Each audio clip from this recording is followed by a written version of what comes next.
Prema. Welcome to our channel IQ TV Telugu. So ఈ topic వచ్చేసి ఏంటి అంటే గేమ్ చేంజర్ మూవీ రిలీజ్ అయింది. రిలీజ్ అవ్వక ముందైతే ఎంతో అసలు ఎట్లా అంటే ఒక లెవెల్లో అనుకున్నాం కదా మనమైతే.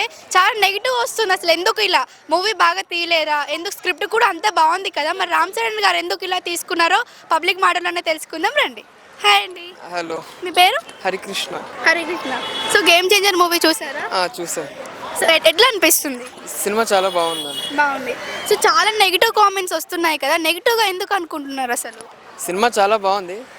నెగిటివ్ కామెంట్స్ ఎందుకు అంటున్నారు తెలియదు, సినిమా చాలా బాగుంది. బాగుంది. సో చాలా మంది ట్రైలర్ రిలీజ్ అయినప్పుడు కూడా బాగుంది, దాంట్లో అంటే ఆ పంచకట్టు ప్రతిది కూడా కొత్తగా ఉంది అని అన్నారు కదా. అది రిలీజ్ అయినాక ఇది చాలా వరస్ట్గా ఉంది మూవీ, ఇలా ఉంటుంది అనుకోలేము మేము అని అంటున్నారు.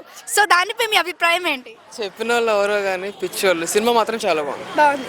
సో ఈ సినిమా ఓవరాల్గా మీకు ఏం నచ్చింది అసలు సినిమాలో? ట్రైన్ సీన్ ఒకటి, ఆ తర్వాత ట్రైన్ సీన్ బాగా నచ్చింది. బాగా నచ్చింది.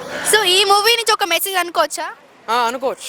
అంటే ఎట్లా మెసేజ్ అని అనుకోవచ్చు అంటే ఈ పర్పస్ మీద అని ఉంటుంది కదా. రాజకీయాలకు సంబంధించి, ఇంకా మనిషి వ్యక్తిగతంగా మనిషి ఎలా బ్రతుకుతున్నాడు, ఇవన్నీ కూడా అనుకోవచ్చు. ఎక్స్పెక్ట్ చేశారా అసలు మీరు? ఎక్స్పెక్ట్ చేశారు. ట్రైలర్ రిలీజ్ అయినప్పుడు మూవీ వస్తేనే చూడాలి, చూస్తే అర్థమవుతుంది అని అన్నారు కదా. మరి ఓవరాల్గా మూవీ అయితే రిలీజ్ అయిపోయింది. ఒక్క మాటలో చెప్పాలి అంటే మూవీ కోసం ఏమని చెప్తారు? చినిగిపోయింది. అసలు ఎక్స్పెక్ట్ చేయలేరు. దీంట్లో మీకు నచ్చిన డైలాగ్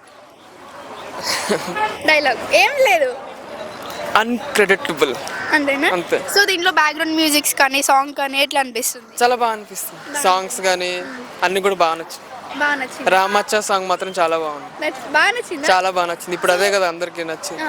మ్యాక్స్ ఏంటంటే దీంట్లో బ్యాక్గ్రౌండ్ మ్యూజిక్స్ కూడా కొంచెం వెరైటీగా ఉన్నాయి కదా. సో ఏమంటారు దీనికోసం? చాలా బాగుంది, కొత్తగా ఉంది. ఆల్రెడీ భారతీయుడి సినిమా శంకర్ గారు ఫ్లాప్లో ఉన్నారు, ఆచార్య మూవీ రామ్ చరణ్ గారు ఫ్లాప్లో ఉన్నారు. వీళ్ళిద్దరికి ఇది ప్లస్ పాయింట్ అయింది సినిమా, అది నేను చెప్తాను. Thank you.